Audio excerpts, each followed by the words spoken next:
Hello everyone, आप सभी का बहुत बहुत स्वागत है हमारे YouTube channel star study zone पर। तो आज हम लेकर आए हैं 23 मई 2023 का करंट अफेयर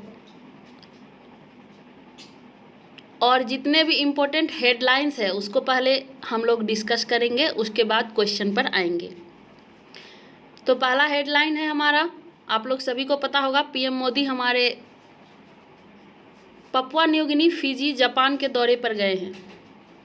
तो फिजी और पपुआ न्यू गिनी के सर्वोच्च सम्मान से नवाजे गए हैं पीएम मोदी को। तो फिजी का और पपुआ न्यू गिनी का सबसे सर्वोच्च सम्मान से नवाजे गए हैं पीएम मोदी को। फिजी का सम्मान जो है, सर्वोच्च सम्मान, वो है companion of the order of Fiji, और पपुआ न्यू गिनी का जो दिया गया है उसका नाम है companion of the order of लोगोहू। तो ध्यान रखिएगा, फिजी और पपुआ न्यू गिनी के सर्वोच्च सम्मान से नवाजे गए पीएम मोदी। दूसरा हेडलाइन है हमारा, पीएम मोदी ने टोक पिशिन भाषा में तमिल क्लासिक थिरुकुरल का विमोचन किया। बुक है तमिल क्लासिक थिरुकुरल का विमोचन किया है। टोक पिशिन भाषा, ये पपुआ न्यू गिनी का भाषा है, टोक पिशिन भाषा, और ये पुस्तक है तमिल क्लासिक। इसको वहाँ पे जा कर के वहाँ पे पब्लिश किया गया है, तो वहाँ के भाषाओं में ट्रांसलेट करके फिर इसको पब्लिश किया गया है। नेक्स्ट है हमारा, तो फिजी के बारे में जान लेते हैं। फिजी का कैपिटल है सुवा, करेंसी है फिजियन डॉलर, और पीएम वहाँ के हैं सित्वेनी राबुका। और पपुआ न्यू गिनी के बारे में जान लेते हैं। वहाँ का कैपिटल है पोर्ट मॉरेस्बी, करेंसी है कीना। तो ध्यान में रखिएगा, फिजी और Papua New Guinea, PM Modi हमारे वहाँ विजिट कर रहे हैं, इसलिए इम्पोर्टेंट है अभी के न्यूज़ में। नेक्स्ट है हमारा, कमल हसन को आईफा 2023 में आउटस्टैंडिंग अचीवमेंट से सम्मानित किया गया है। आपको पता होगा फिल्म क्षेत्र में ये आयोजित होता है, IIFA 2023, ठीक है। इसमें कमल हासन को अचीवमेंट से सम्मानित किया गया है, आउटस्टैंडिंग अचीवमेंट्स। और भी लोग हैं, जैसे फैशन में हो गया आपको मनीष मल्होत्रा। तो अभी से हम लोग देखेंगे, जब होगा तो ये इसका पूरा न्यूज़ आएगा तो बताया जाएगा। नेक्स्ट है हमारा, Daniil Medvedev wins Italian Open 2023। Italian Open 2023 में विजेता हुए हैं डेनियल मेदवेदेव। नेक्स्ट है हमारा, नेक्स्ट हेडलाइन है, ब्रिटिश उपन्यासकार मार्टिन एमिस का 73 वर्ष की आयु में निधन हो गया है, ठीक है। 73 वर्ष की आयु में निधन हो गया है। ये ब्रिटिश उपन्यासकार है मार्टिन एमिस, नाम याद रखिएगा, मार्टिन एमिस, ठीक है।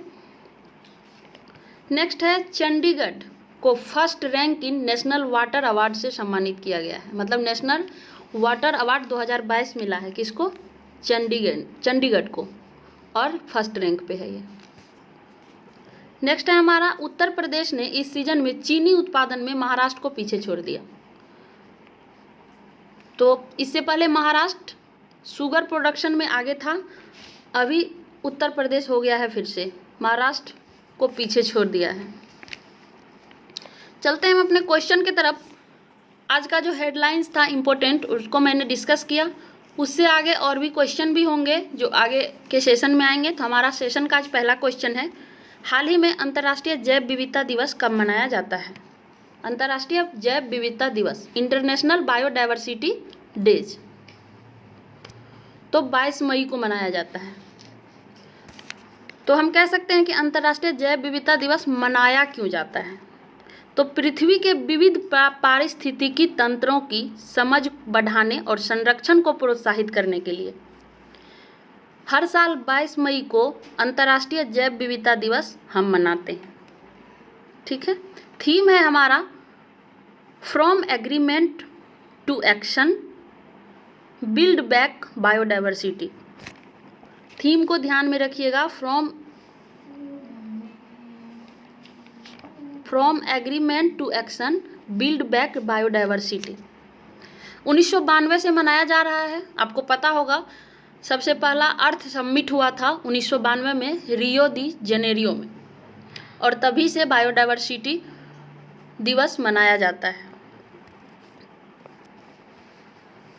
नेक्स्ट क्वेश्चन है हमारा, मुख्यमंत्री तीर्थ दर्शन योजना के तहत तीर्थ यात्रियों को मुफ्त हवाई यात्रा प्रदान करने वाला देश का पहला राज्य कौन बना है? मुख्यमंत्री तीर्थ दर्शन योजना के तहत तीर्थ यात्रियों को मुफ्त हवाई यात्रा प्रदान कराने वाला देश का पहला राज्य कौन बना है? तो मध्य प्रदेश बना है। इस योजना के तहत बड़े बुजुर्ग जो तीर्थ यात्रा जाते रहते हैं उसको हवाई यात्रा से, मतलब हवाई जहाज से यात्रा कराएंगे, तीर्थ स्थल का दर्शन कराएंगे, और ऐसा करने वाला मध्य प्रदेश पहला राज्य बन गया है।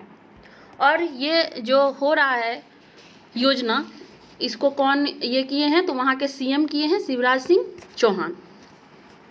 नेक्स्ट क्वेश्चन है हमारा, हाल ही में स्वास्थ्य मंत्रालय ने किस बीमारी से पीड़ित मरीजों के लिए 75-25 पहल की घोषणा की है?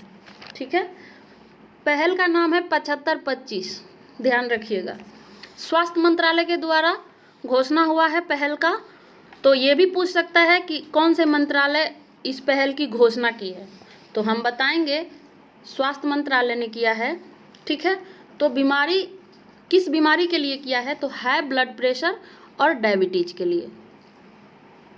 बड़ी तेजी संख्या से ये बीमारी बढ़ रही है, तो इसी को रोकने के लिए 75-25 पहल की घोषणा की है। ठीक है, तब हम देखते हैं कि इसका उद्देश्य क्या है। तो इसके तहत 7.5 करोड़ मरीजों की वर्ष 2025 तक स्वास्थ्य जांच का उद्देश्य है कि 7.5 करोड़ मरीजों की 2025 तक टारगेट है हमारा कि इसका जांच हो जाए। और नीति आयोग के सदस्य डॉक्टर वीके पॉल ने, नीति आयोग के एक सदस्य हैं डॉक्टर वीके पॉल, इस पहल की घोषणा की है। ठीक है, आप सभी को पता होगा विश्व उच्च रक्तचाप दिवस 17 मई को मनाया जाता है, और इसी के शुभ अवसर पे इसका घोषणा किया गया। 75-25 पहल की घोषणा की गई। नेक्स्ट है हमारा, नेक्स्ट क्वेश्चन है, हाल ही में भारत और सऊदी अरब के बीच नौसैनिक अभ्यास, ध्यान रखिएगा कौन से अभ्यास है? नौसैनिक अभ्यास अल मोहम्मद अल हिंदी 2023 का संस्करण शुरू हुआ है। तो क्वेश्चन कह रहा है कि कौन सा शुरू हुआ है? तो ये दूसरा संस्करण है।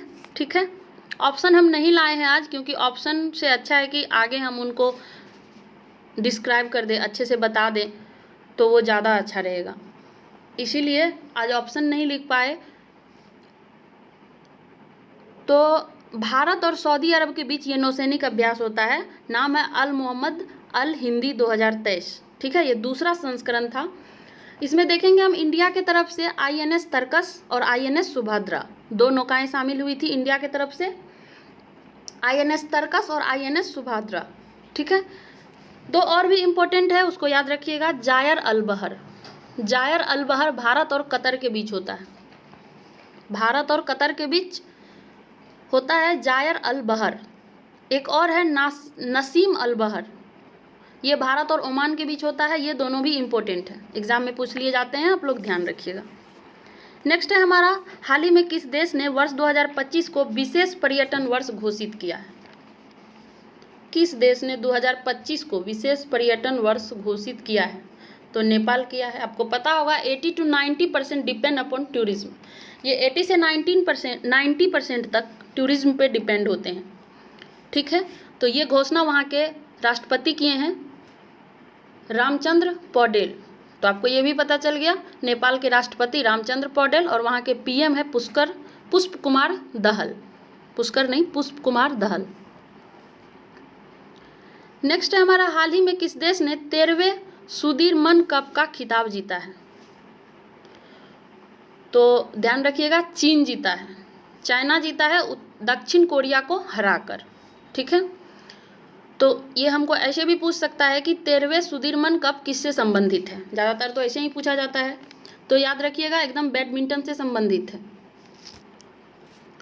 नेक्स्ट है हमारा, किस फुटबॉल क्लब ने लगातार तीसरी बार प्रीमियर लीग का खिताब जीता है? किस फुटबॉल क्लब ने लगातार तीसरी बार 2 बार तो जीत ही लिया है, तीसरी बार प्रीमियर लीग का खिताब जीता है मैनचेस्टर सिटी। आंसर होगा मैनचेस्टर सिटी। नेक्स्ट है हमारा मधुमक्खियों के लिए वैक्सीन लॉन्च करने वाला दुनिया का पहला देश कौन बन गया है? तो मधुमक्खियों के लिए भी वैक्सीन आ गया है, और मधुमक्खियों के लिए वैक्सीन लॉन्च करने वाला दुनिया का पहला देश अगर पूछे तो हम बताएंगे अमेरिका। अमेरिका मधुमक्खियों के लिए वैक्सीन लेकर आया है और वैक्सीन लाने वाला ये दुनिया का पहला देश बन गया है। नेक्स्ट क्वेश्चन है हमारा, हाल ही में सरकार ने कब तक राजमार्गों के नेटवर्क को बढ़ाकर 2 लाख किलोमीटर करने का लक्ष्य है? हाल ही में सरकार ने कब तक राजमार्गों के नेटवर्क को बढ़ाकर 2 लाख किलोमीटर करेगी? ठीक है, तो इसका लक्ष्य 2025 रखा गया है। 2025 तक राजमार्ग की लंबाई को 2 लाख किलोमीटर करने का लक्ष्य रखा गया है। अभी अगर हम देखें टोटल लंबाई तो 1.47 लाख है, और इसको करना कितना है? 2 लाख करना है।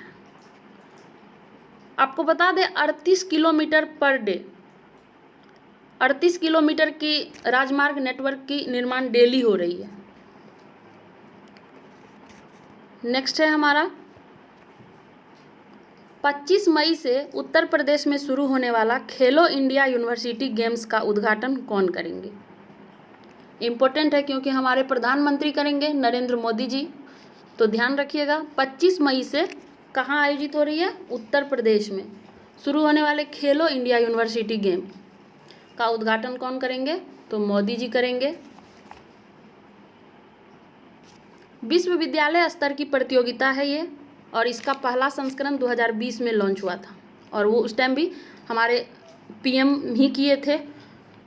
और इसका उद्देश्य है, जो यूनिवर्सिटी गेम है खेलो इंडिया, इसका उद्देश्य है कि ओलंपिक और एशिया खेलों के लिए 18 से 25 वर्ष के आयु वर्ग के एथलीटों की पहचान कराना।